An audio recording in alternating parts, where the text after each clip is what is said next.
You know, gardening isn't always about perfect blooms, thriving vegetables, or Instagram-worthy landscapes. Sometimes, it's about failures, learning from them, and making improvements along the way.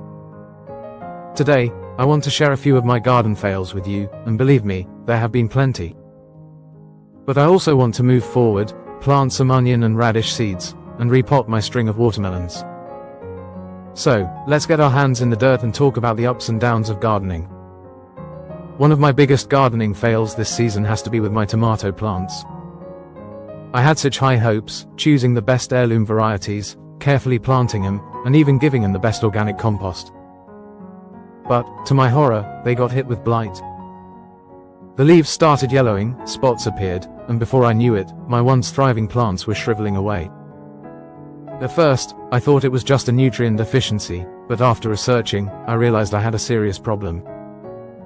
I tried everything: pruning, spraying with organic fungicides, and adjusting my watering schedule. Sadly, it was too late for most of them. A few survived, but it was a heartbreaking lesson: prevention is key. Next year, I'll be rotating my crops and using copper sprays early in the season. Another failure? My zucchini plants. I love zucchini, it's easy to grow, or so I thought. This year, my plants were attacked by squash vine borers. I noticed the leaves wilting, and when I checked, the base of the stems was mushy. That's when I found the little culprits: fat, white larvae eating away inside the stems. I tried to save a few by surgically removing the borers and burying the stems in hopes they'd root again, but I only managed to salvage a couple of plants. Next season, I'll be wrapping the base of the stems with aluminum foil and planting nasturtiums nearby to deter them. And let's talk about my poor strawberry patch. I had dreams of juicy, red strawberries overflowing in my garden, but the birds and squirrels had other plans. The moment they started ripening, they vanished. I'd go out in the morning, only to find half-eaten berries and little footprints in the soil. Clearly, I need to invest in some netting or consider growing them in hanging baskets next year. But despite these fails, gardening is all about moving forward. That's why today, I'm planting onion and radish seeds. These two crops are fantastic for cool weather gardening, and they don't take up much space. For the onions, I'm using a mix of red and yellow onion sets.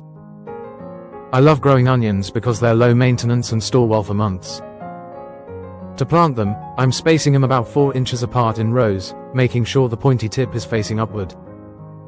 Onions thrive in loose, well-draining soil, so I've prepared my bed by adding compost and loosening the soil with a garden fork. I'm also planting them alongside carrots, as they make great companion plants. Radishes are another favorite of mine because they grow so quickly, sometimes in as little as 25 days. I'm sowing them directly into the soil, spacing them about 1 inch apart. Radishes prefer cool weather, so planting them now ensures they won't bolt too quickly. To give them the best start, I'm watering them lightly after planting, making sure to keep the soil moist but not soggy. And now, onto my string of watermelons. This plant is such a beauty. If you're unfamiliar, the string of watermelons is a trailing succulent that looks similar to the string of pearls but has slightly larger, more oval-shaped leaves with delicate stripes, resembling tiny watermelons. It's been outgrowing its pot, and I can tell it needs more space to thrive. To repot it, I'm choosing a well-draining succulent mix and a pot with drainage holes. Succulents hate sitting in water, so I always make sure to use a container that allows excess moisture to escape.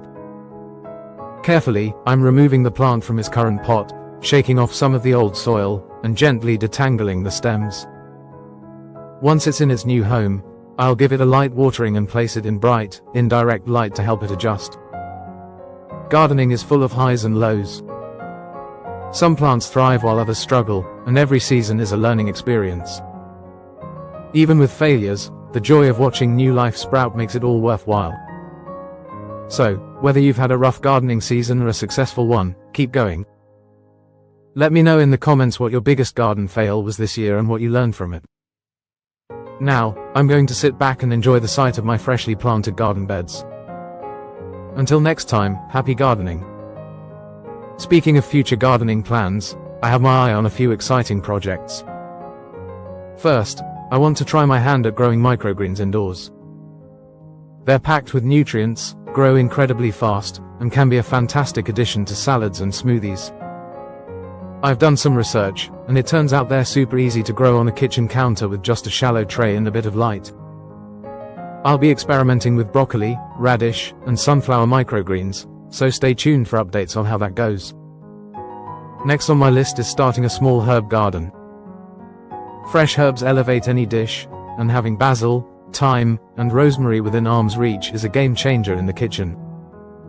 I'm thinking of creating a raised bed specifically for herbs, making sure each plant has the right conditions to thrive. Plus, they attract pollinators and beneficial insects, which will help my garden overall. Lastly, I've been contemplating composting more efficiently. Right now, I have a basic compost bin, but I want to upgrade to a tumbling composter to speed up the process. Composting is an amazing way to reduce waste and feed your soil with organic nutrients. If any of you have experience with different composting methods, I'd love to hear your recommendations. That's it for today's gardening adventure. Remember, every failure is just another step toward success. Let's keep growing together, one seed at a time. Happy planting.